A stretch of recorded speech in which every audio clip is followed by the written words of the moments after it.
என்ன அரவிந்த், நல்லா இருக்கியா?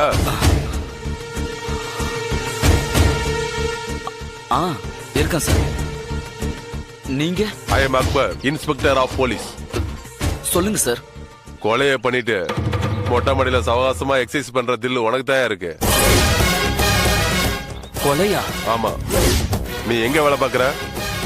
எல்பி பிரின்ஸ்ல. போன வாரம் உங்க ஆபீஸ் பக்கத்துல இருக்கிற நகைக்கடையில கொள்ளை நடந்துச்சா? ஆமா சார். அந்த கொள்ளடிச்ச கும்பலா நாங்க பிடிச்சிட்டோம். அவங்க கொடுத்த ஸ்டேட்மெண்ட் படி அவங்களுக்கு பிளான் போட்டு கொடுத்ததே நீதான் சொல்றாங்க. ஐயோ, அவங்க யாருன்னு எனக்கு தெரியாது சார். அது மட்டும் இல்ல, நகையை கொள்ளடிச்சதுக்கு பின்னாடி பங்கு பிரிக்கிறதுல சண்டை வந்து நீ ஒருத்தரை கொலை பண்ணிட்டதா வாக்குமூலம் கொடுத்திருக்காங்க. ஐயோ, நிஜமா சொல்றேன் சார். அது எல்லாமே கட்டுக்கதை. நான் உண்டு, என் வேலை உண்டுன்னு ஆபீஸ்க்கு போயிட்டு வர சாதாரண ஆள் சார் நானு.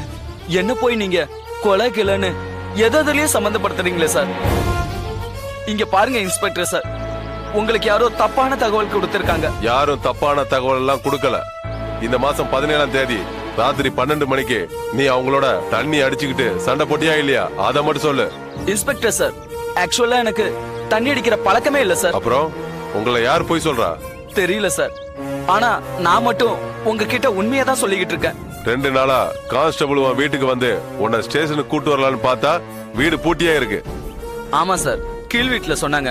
நான் இன்னைக்கு காலையில தான் ஊர்ல இருந்தே வந்தேன் சார். தெரியும் தெரியும், நான் எல்லாத்தையும் விசாரிச்சுட்டு தான் வரேன். பெரிய இடத்துல நீ வேலை பாக்குறதால உன்னை அடிச்சு இழுத்துட்டு போகாம நிக்க வச்சு விசாரிச்சுட்டு இருக்க. ஒழுங்கா உண்மையை சொல்லு. இத பாருங்க சார், நீங்க சொன்ன மாதிரி 17ஆம் தேதி ராத்திரி நான் சென்னையிலேயே இல்ல சார். மறுபடியும் புதுக்கதை வர்றியா? அதெல்லாம் இல்ல சார், நான் சொல்றது உண்மைதான் சார். 17ஆம் தேதி 18ஆம் தேதி 2 நாளும் நான் ஊர்லயே இல்ல சார். அப்போ எங்க இருந்த? என் முதலாளி அம்மா கூட கார்ல வேலூர்ல இருந்து வந்துகிட்டு இருந்தேன் சார். சரியா 12 மணிக்கு நீ வேலூர்ல இருந்து தான் வந்தங்கிறதுக்கு என்ன ஆதாரம்? நான் வாலாஜா கிட்ட வந்துகிட்டு இருக்கும்போது ஒரு ஆக்சிடென்ட். முழுசா சொல்லி முடிங்க, ஏன் தடுமாறுறீங்க? அது வந்து நானும் என் முதலாளி அம்மாவும் ஒரு கம்பெனியை வேலை பேசுற விஷயமா வேலூர் வரையும் போயிருந்தோம். வரும்போது முதலாளி அம்மா தான் டிரைவ் பண்ணாங்க. அவங்க ஃபுல் தண்ணியில இருந்தாங்க. வாலாஜா கிட்ட வரும்போது ஒரு பெரியவர் ரோட கிராஸ் பண்ணாரு. அவங்களால கண்ட்ரோல் பண்ண முடியாம அந்த பெரியவர் மேல மோதிட்டாங்க. அதுக்கப்புறம் வண்டியை நிறுத்தலையா? இல்ல சார். அந்த ஆள் செத்து இருந்தா? செத்து இருக்கணும். ஆனா எங்க முதலாளி அம்மா வண்டியை நிறுத்தல. அவங்க என்ன எங்கேயும் மூச்சு விடக்கூடாதுன்னு சொல்லிட்டாங்க. உங்க முதலாளி அம்மாவோட பேர் என்ன?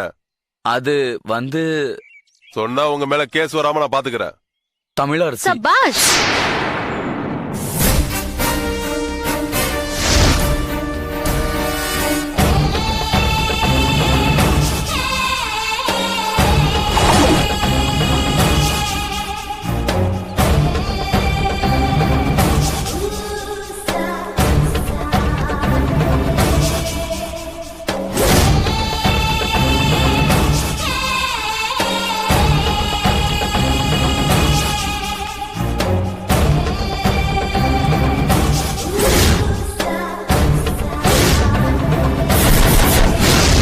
மேடம். அரவிந்த், நாம அந்த ஆக்சிடென்ட் பண்ணோமே, அந்த ஊர் இன்ஸ்பெக்டர் செம்ம ஷார்ப்பா பக்கத்துல இருந்த டீ கடைக்காரங்கிட்ட விசாரிச்சு வண்டி நம்பரு கலர் எல்லாத்தையும் வச்சு தேடி வந்துட்டான். அவனுக்கு தேவை ஒரு ஆதாரபூர்வமான ஸ்டேட்மெண்ட். அத ஒருவேளை நீ குடுப்பியான்னு ஒரு டவுட் வந்தது. அரவிந்த் என்கிட்ட 10 வருஷமா வேலை பார்த்துட்டு இருக்கான். சோ மூச்சு விட மாட்டான்னு சொன்னேன். டாட் சொன்னாரு. அவனுக்கு பிரச்சனை வரும்போது அதெல்லாம் செல்லுபடியாகாது, காட்டி கொடுத்துருவான்னு சொன்னாரு. கடைசியில அவர் சொன்னதுதான் நடந்திருக்குல்ல. நீங்க கலக்கிட்டீங்க அக்பர் சார். சும்மா உங்களை ஒரு சீன் நடிக்க வச்சு பார்த்தா என்னன்னு எனக்கு தோணுச்சு. பிரமாதமா பண்ணிட்டீங்க சார். இவனை நான் கவனிச்சுக்கிறேன், நீங்க கிளம்புங்க. ஓகே மேடம், நான் வர்றேன். ஆ.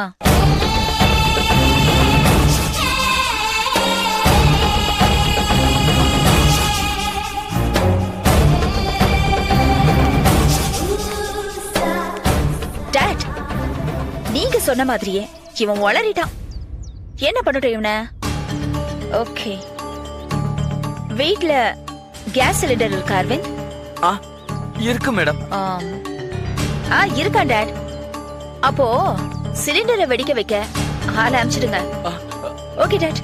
மேடம், என்ன மேடம் இப்படி பண்ணிட்டீங்க?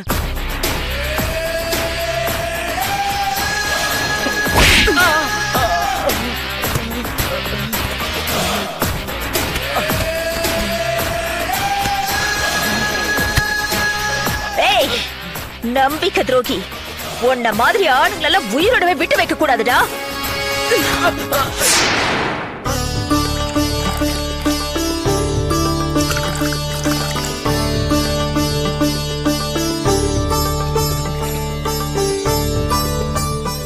ஜான்சி, அம்மா இந்தம்மா காஃபி எடுத்துக்கோ. இந்த மாசத்துல இதோட 14வது நோட்டீஸ். ஆமாமா, நாளைக்கு கூட ஒரு நோட்டீஸ் வரும். அது என்ன கேஸ்? நேத்து ஒரு சூப்பர் மார்க்கெட்டுக்கு போயிருந்தேன். அங்க ஒரு பெரியவர் வந்து கூல்ட்ரிங்க்ஸ் வாங்கினாரு. அந்த கூல்ட்ரிங்க்ஸ்ல பார்த்தா ஒரு பூச்சி மிதந்துட்டு இருந்ததுமா. உடனே அந்த பாட்டில் எடுத்துட்டு போய் அந்த பெரியவர் கடைக்காரர்கிட்ட கேட்டாருமா. அதுக்கு அந்த கடைக்காரர் எவ்வளவு ராங்கா பதில் சொன்னான் தெரியுமாமா?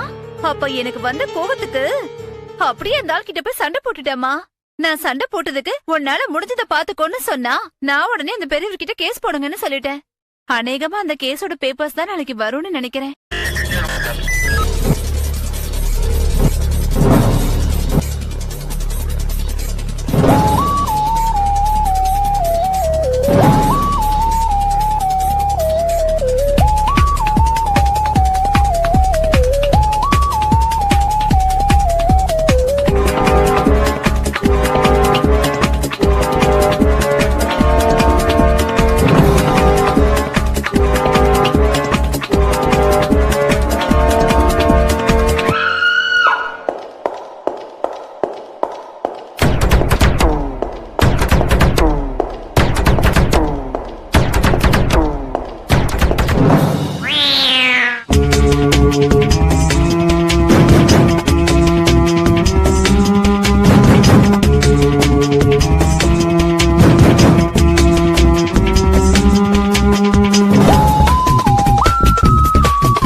you enjoyed this video, kindly like, share, comment, and for further our interesting videos, subscribe our channel below.